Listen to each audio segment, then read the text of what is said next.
Hai, bagaimana kabar kalian? Semoga selalu dalam keadaan prima dan jauh dari ancaman virus serta penyakit apapun ya. Mengingat saat ini sedang marak tentang mewabahnya virus novel corona.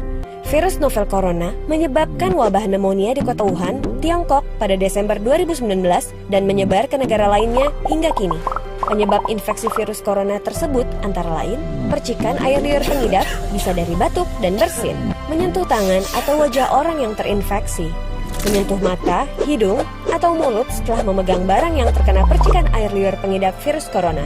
Gejala yang timbul bila terjangkit virus novel corona bisa beragam, bergantung pada jenis corona yang menyerang dan seberapa serius infeksi yang terjadi.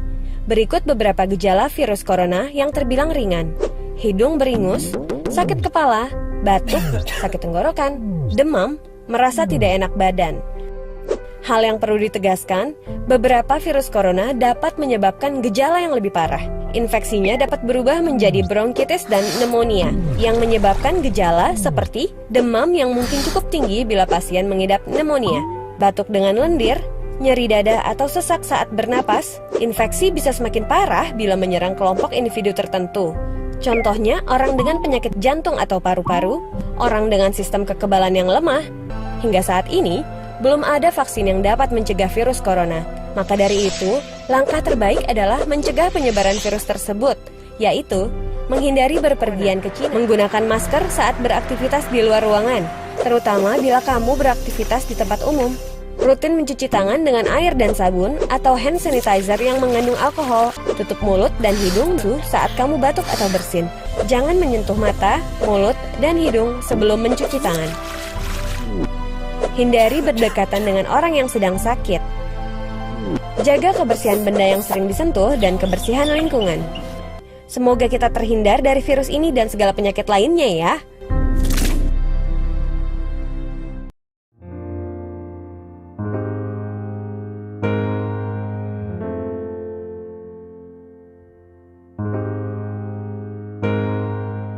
Assalamualaikum warahmatullahi wabarakatuh. Warga Sumatera Utara yang saya cintai, pemerintah Provinsi Sumatera Utara telah melakukan langkah serius dan melibatkan banyak pihak untuk menghadapi pandemi COVID-19. Alhamdulillah, di tengah kondisi ini, kami merasa bersyukur banyak orang-orang baik yang dengan tulus ikhlas menolong masyarakat Sumatera Utara, menjadi relawan luar biasa dan tanpa pamrih. Inilah semangat kebersamaan kita yang diajarkan agama kita, budaya kita. Teruslah saling menguatkan, tetap jalankan protokol kesehatan. Semoga Allah merahmati usaha kita dan pandemi ini segera berakhir. Assalamualaikum warahmatullahi wabarakatuh. Bersama kita bisa.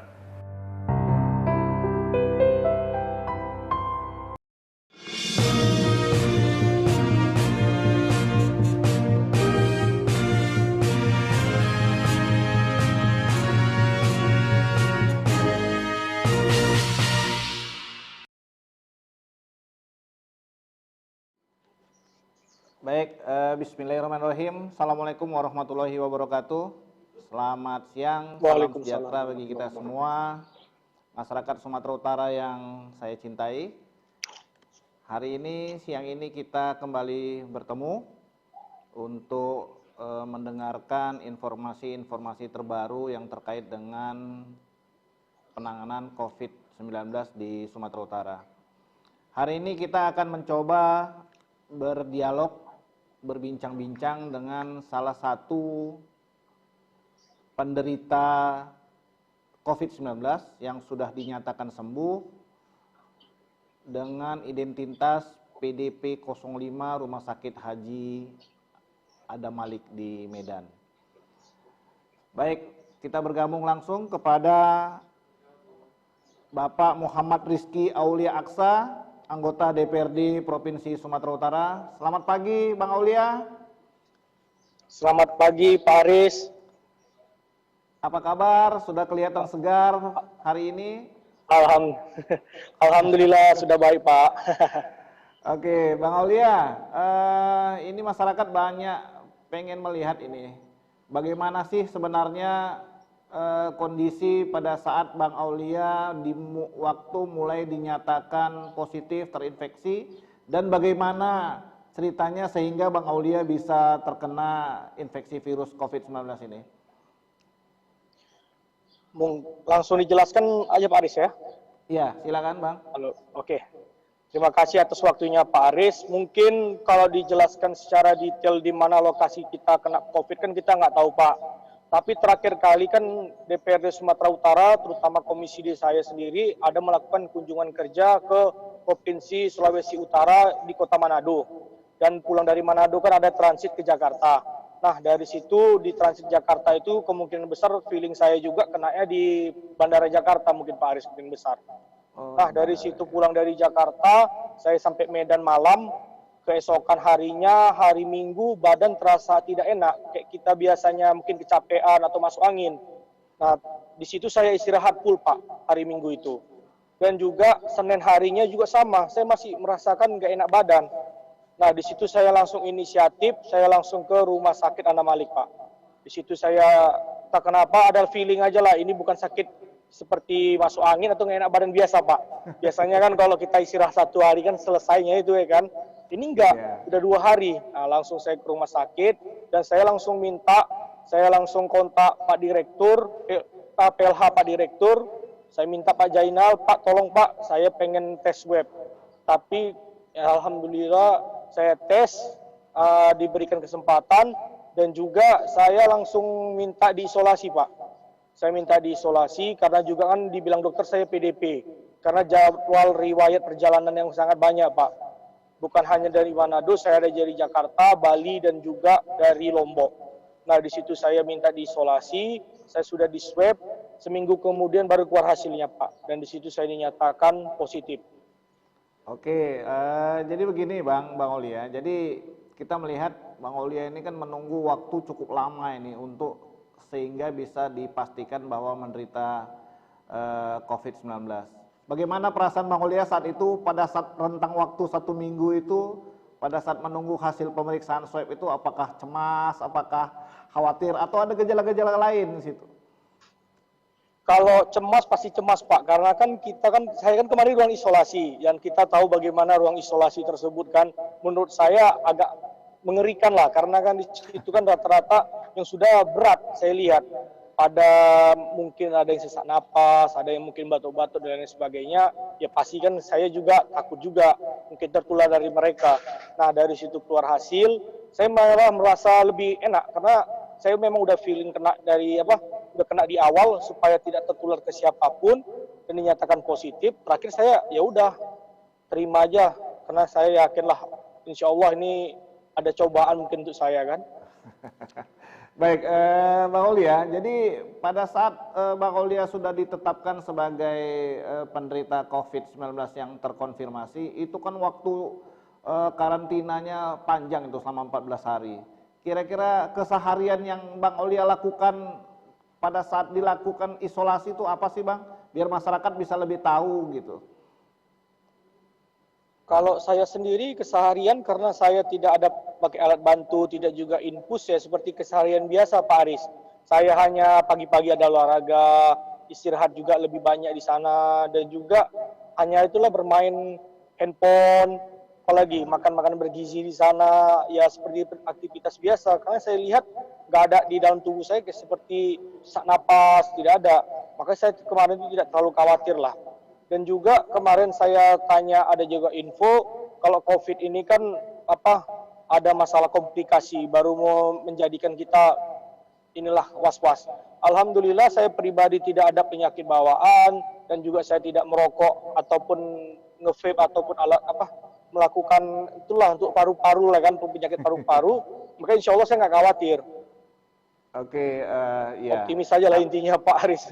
Ya, karena terus terang aja ini kan banyak masyarakat yang khawatir dan takut gitu. Jadi seandainya nanti terinfeksi COVID terus diisolasi, jadi suasananya itu semakin menjadi stres. Nah ini dengan informasi Bang Aulia seperti ini kan kita bisa menetralisir ke masyarakat bahwa sebenarnya COVID ini bukan penyakit yang harus kita takuti seandainya kita terkena. Tapi kita tetap harus yakin Karena dengan yakin tentu imunitas kita jadi semakin lebih baik. Baik Bang Aulia, nanti kami lanjutkan, kita akan lihat dulu pesan-pesan yang akan datang. Warahmatullahi wabarakatuh. Alhamdulillah saya ucapkan sebesar-besarnya kepada semua tenaga medis, terutama tenaga medis yang ada di ruang isolasi yang telah merawat saya dengan baik. Alhamdulillah semuanya berjalan dengan baik dan juga mereka semua ikhlas dan tulus merawat kami semua, terutama saya di sini. Saya sangat berterima kasih karena mereka adalah pahlawan negara saat ini yang akan berjuang untuk menyembuhkan orang-orang yang terkena penyakit COVID-19.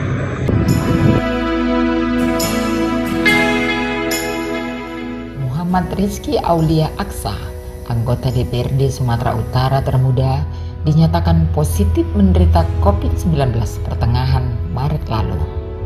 Dia tak merasa sakit. Seluruh ciri-ciri terinfeksi corona tidak dilewati. Tapi pria yang akrab dipanggil Mara ini harus dirawat di Rumah Sakit Haji Adam Malik Medan. Ini menjadi kasus pertama di Sumatera Utara. Positif COVID-19, orang tanpa gejala atau OTG. Beruntung, ayah kandung Rizky Aulia justru membagikan informasi ini dan meminta semua orang yang sudah melakukan kontak fisik dengan anaknya agar melakukan isolasi mandiri. Corona bukan aib. Mara sukses menjalani perawatan 21 hari. Dalam masa perawatan itu, Mara belajar banyak hal tentang kesabaran, tentang cinta keluarga yang membuatnya menjadi lebih dekat kepada Yang Maha Kuasa.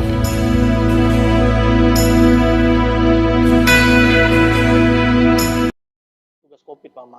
Oke, baik, kita kembali lagi bersama kami dengan melanjutkan perbincangan dengan Bapak Muhammad Rizky Aulia Aksa, anggota DPRD Provinsi Sumatera Utara yang kemarin ditetapkan sebagai penderita COVID, ya, dan saat ini sudah dinyatakan sembuh. Bang Aulia, sebagai anggota DPR, Bang Aulia sebenarnya kan punya fasilitas yang beda nih.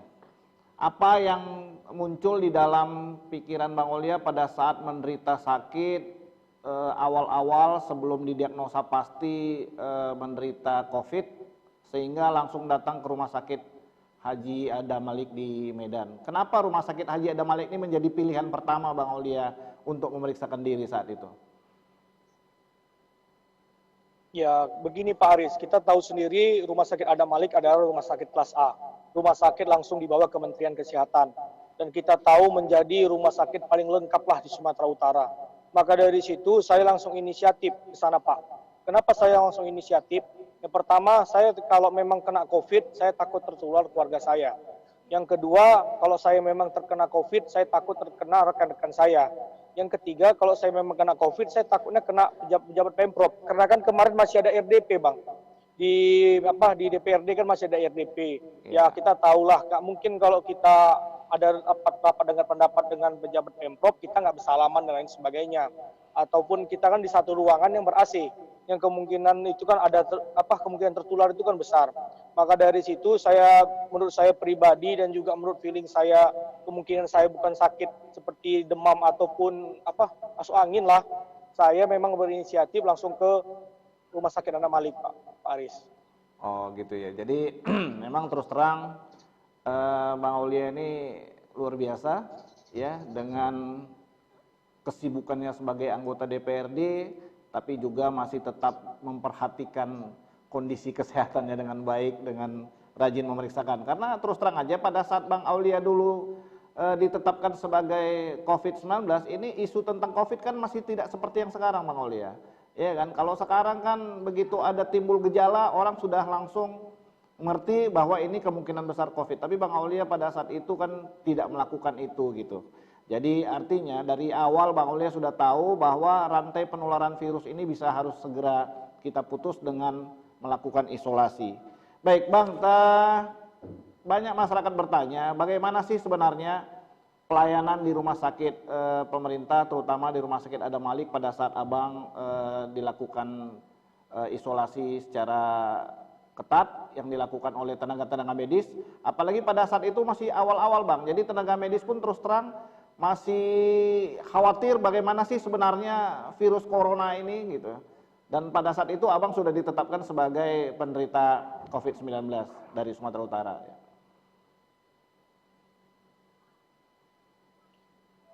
Kalau menurut saya pelayanannya sangat bagus Bang, karena mereka sendiri Pak Aris kan APD udah pada lengkap, dan juga mereka kan sudah mendapat info langsung dari Kementerian Kesehatan bagaimana cara menanggapi pasien-pasien COVID. Saya melihat sendiri bagaimana dokter, perawat, dan tenaga medis yang ada di Rumah Sakit Anam Malik, mereka sudah paham, mereka sudah mengerti bagaimana, mereka memberikan kami semangat, mereka memberikan pelayanan yang sangat terbaik menurut saya Pak Aris.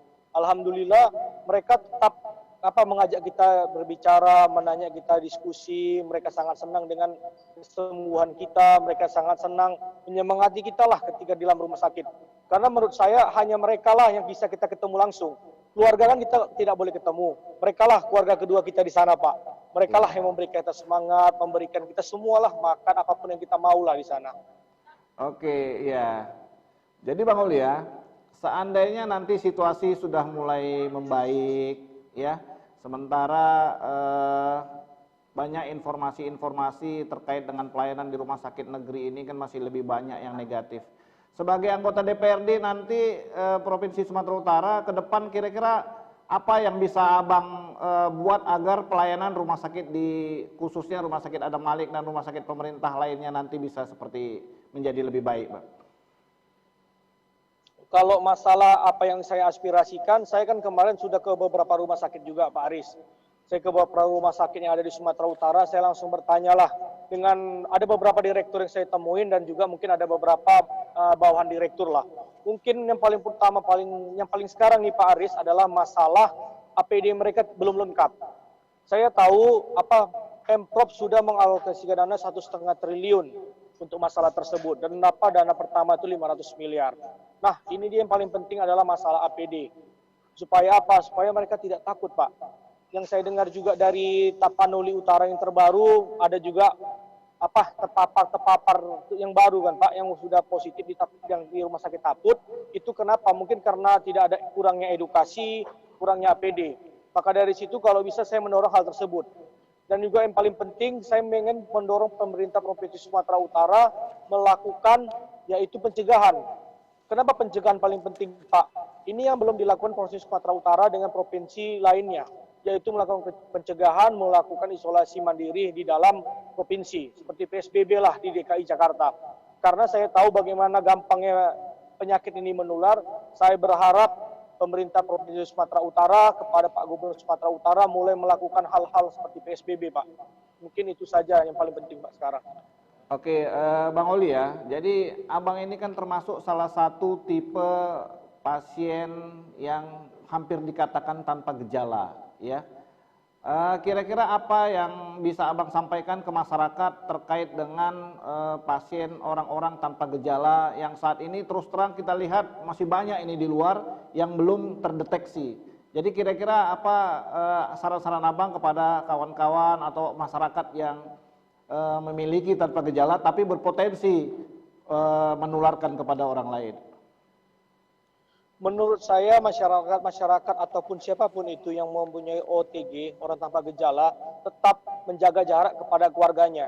Saya sendiri kemarin Bang, ketika saya sampai rumah, saya tidak ada salam orang tua dan lain sebagainya. Saya langsung ngomong ke papa mama, Pak, ini kemungkinan oleh sakit. Dan saya langsung menjaga jarak dan saya hanya di kamar saja. Kebesokan harinya saya langsung memeriksakan diri. Menurut saya banyak orang-orang OTG itu sebenarnya tahu dia tidak enak badan, tapi dia mungkin malu memeriksakan diri. Ini yang perlu kita dorong. Untuk mengatasi COVID ini diperlukan kejujuran, Pak. Saya banyak mendengar juga ada orang udah tahu sesak napas dan juga demam, tapi tidak mau memeriksakan diri. Karena katanya dia takut malu, dia takut dikucilkan oleh tetangga dan juga orang sekitarnya. Saya sampaikan ini yang paling penting. Masyarakat harus membantu dan juga memberikan semangat orang-orang yang sakit, orang-orang yang sudah dinyatakan PDP maupun OTG, tolong berikan semangat ke mereka.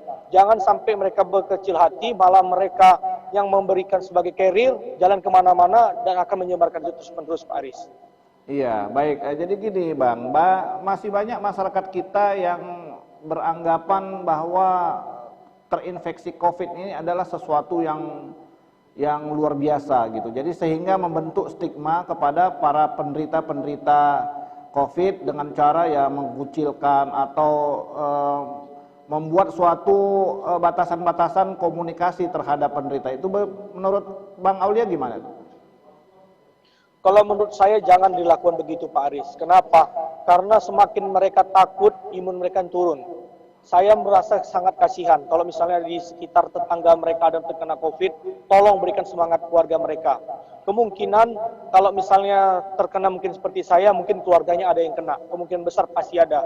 Mungkin walaupun kita nggak ada berkontak fisik, mungkin kita ada berkontak lainnya seperti memegang suatu benda dan mungkin benda tersebut dipegang oleh anggota keluarga kita. Mungkin mereka juga sakit, tapi karena ada anggota keluarga mereka yang sudah dinyatakan positif, mereka mungkin takut memeriksakan diri ke rumah sakit. Saya mohon kepada masyarakat Sumatera Utara, berikan semangat, terutama kepada tenaga medis, bukan hanya orang yang terkena penyakit COVID. Nah, itu paling penting, Pak Aris.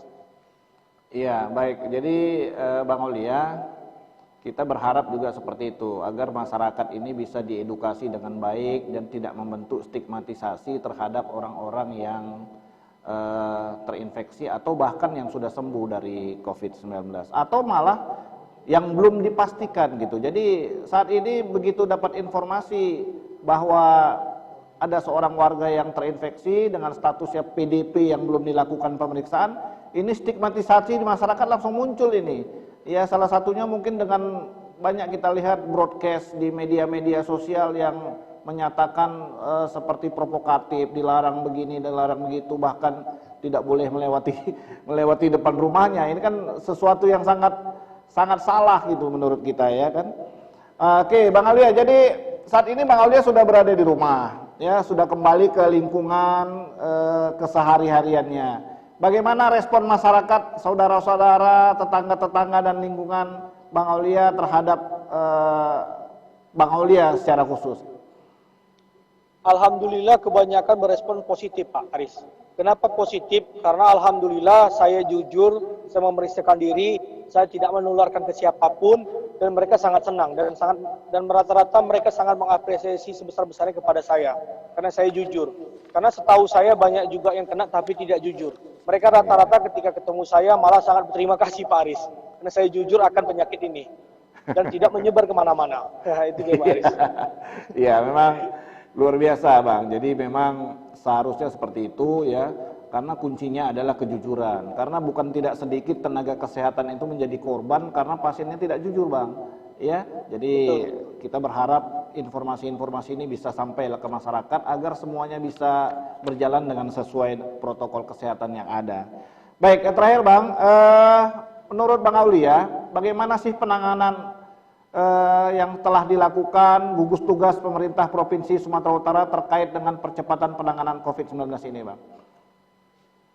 Menurut saya sudah bagus Pak Aris dengan mengalokasikan dana 1,5 miliar dengan 3 termin. Yang pertama 500 miliar yang sudah saya sampaikan sebelumnya.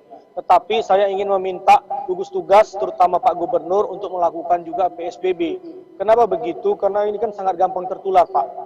Kita melihat bagaimana provinsi-provinsi lain sudah melakukan itu dan juga negara lain yang sudah sukses menghentikan total yaitu di kota Wuhan, China. Itu sudah membuktikan Wuhan di Tiongkok itu sudah bisa berhenti total dan mereka sudah beraktivitas kembali normal. Karena apa? Karena di kota tersebut sudah habis bagaimana carrier pembawa virus tersebut. Saya malah melihat kota Medan, terutama di dekat rumah-rumah saya, masih banyak orang pada berlalu-lalang, pada nongkrong. Saya meminta gugus tugas tolong diberikan langkah pencegahan. Saya sangat mengapresiasi langkah penyembuhannya, yaitu mengalokasikan dana yang sangat besar, mengalokasikan dana untuk masyarakat Sumatera Utara yang 150.000 kakak tersebut, tetapi tolong juga langkah pencegahan. Karena kita semua tahu langkah pencegahan lebih baik daripada langkah mengobati, Pak Aris. Iya, kuncinya memang seperti itu, Pak. Tapi yang satu lagi, Bang, kuncinya adalah kerjasama. Jadi pemerintah dan masyarakat harus melakukan kerjasama dan berupaya bagaimana bersama-sama untuk memutus rantai penyebaran virus. Baik Bang Aulia, yang terakhir mungkin dari kami, kira-kira apa saran dan himbauan Abang selaku anggota DPRD Provinsi terkait pencegahan penanganan virus, terutama yang sekali adalah sampai saat ini masih kita jumpai himbauan masyarakat-masyarakat yang menolak pemakaman jenazah terhadap penderita COVID-19. Menurut Abang bagaimana? Menurut saya, kita tahu, saya meminta masyarakat Sumatera Utara tolong mencari info yang jelas, kredibel, dan juga terpercaya. Contohnya kita bisa mencari info ke gugus tugas COVID di Sumatera Utara, ke BPBD, ke Kementerian Kesehatan, dan juga WHO. Itu jelas info bahwasanya yang teraktual dan terpercaya. Saya melihat banyak masyarakat Sumatera Utara malah terprovokator dengan isu-isu yang tidak jelas, hoax dari isu WhatsApp, isu dari sosial media lainnya. Saya melihat isu-isu tersebut, saya meminta pemerintah memberikan klarifikasi secara jelas, memberikan edukasi ke masyarakat Sumatera Utara, bagaimana penanganan COVID tersebut secara jelas, mulai dari awal kena sampai mungkin sampai meninggal. Saya tahu bagaimana meminta masyarakat Sumatera Utara jangan takut, jangan menolak pemakaman tersebut. Karena COVID ini ketika meninggal, inangnya juga meninggal di dalam tubuhnya. Maka dari itu sudah dilakukan langkah-langkah protokol kesehatan, sudah dikemas juga secara protokol kesehatan. Insya Allah, walaupun sudah diberikan di tempat pemakaman normal, insya Allah tidak akan menular ke warga sekitar karena sudah dilakukan protokol kesehatan. Ini yang perlu dilakukan gugus COVID-19 Sumatera Utara, Pak Aris, mengedukasi masyarakat. Itu paling penting. Oke, baik. Terima kasih Bang Aulia untuk bincang-bincangnya siang ini. Tetap semangat, tetap beraktivitas. Salam sehat. Salam sehat, Pak Aris. Baik, demikian masyarakat Sumatera Utara, bincang-bincang kita bersama Bapak Muhammad Rizky Aulia Aksa, anggota DPRD Provinsi Sumatera Utara yang kemarin sudah dinyatakan sembuh dari COVID-19 dengan status PDP, ya, terkonfirmasi. Terima kasih atas perhatiannya. Wabillahi taufiq wal hidayah. Assalamualaikum warahmatullahi wabarakatuh. Salam sehat. Waalaikumsalam.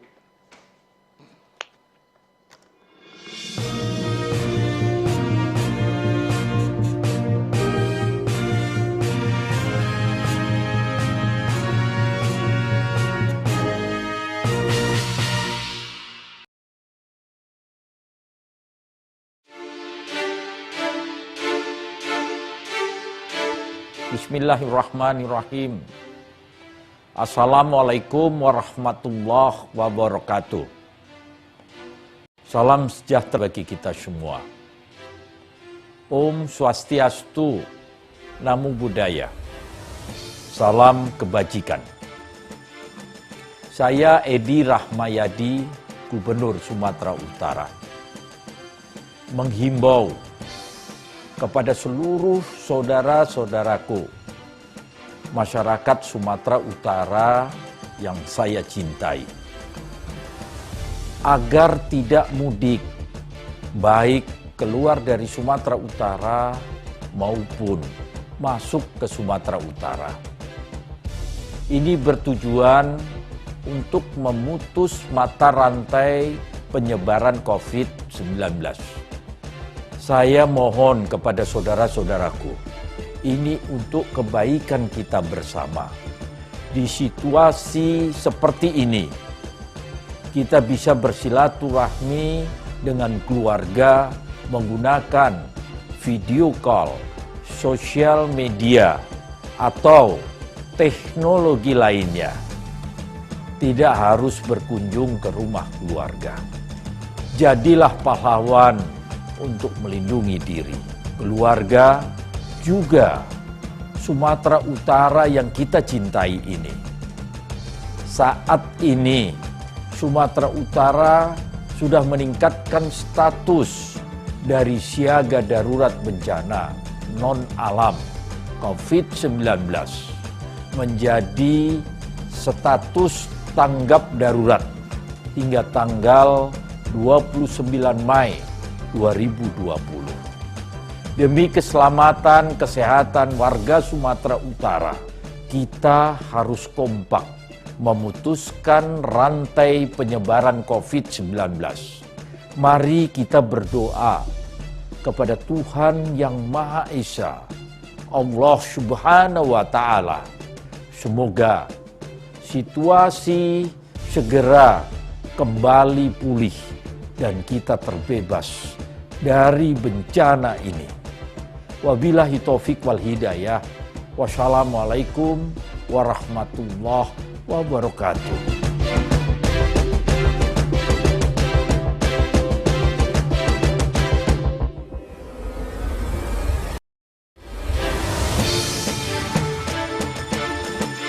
Alur rujukan Rumah Sakit Darurat Rujukan COVID-19, Rumah Sakit Marta Friska dan Rumah Sakit GL Tobing. Rumah sakit asal memastikan bahwa pasien yang dirujuk adalah PDP baru yang telah dikonfirmasi oleh dokter spesialis paru, penyakit dalam, dan bukan pasien PDP yang sedang dalam perawatan di rumah sakit asal. Pasien PDP sudah harus dilakukan pemeriksaan darah lengkap, foto toraks, dan EKG sebelum dirujuk. Rumah sakit asal meminta persetujuan kesediaan pasien dirawat di rumah sakit darurat rujukan COVID-19 tanpa didampingi keluarga serta tidak ada jam kunjungan keluarga kecuali pasien anak di bawah 15 tahun. Pasien anak boleh didampingi satu anggota keluarga. Rumah sakit menghubungi hotline Rumah Sakit Darurat rujukan COVID-19 Marta Friska Multatuli 061 414 9666 0813 6213 6822. Hotline Rumah Sakit Darurat rujukan COVID-19 Rumah Sakit JL Tobing 0822 6804 0024. Pasien dikirim dengan menggunakan ambulans rumah sakit asal dengan membawa hasil pemeriksaan.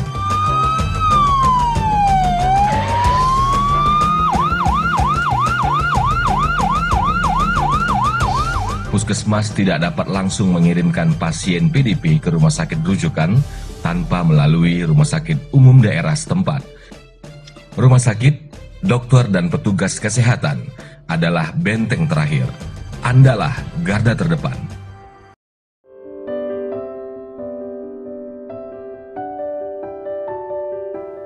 Kita tahu semua, saat ini virus COVID-19 telah memasuki fase yang tidak baik dan sangat mengkhawatirkan. Saya meminta seluruh masyarakat agar mengisolasi diri di rumahnya masing-masing hingga keadaan yang lebih baik. Saya paham efek terbesar dari penyebaran virus ini adalah ekonomi.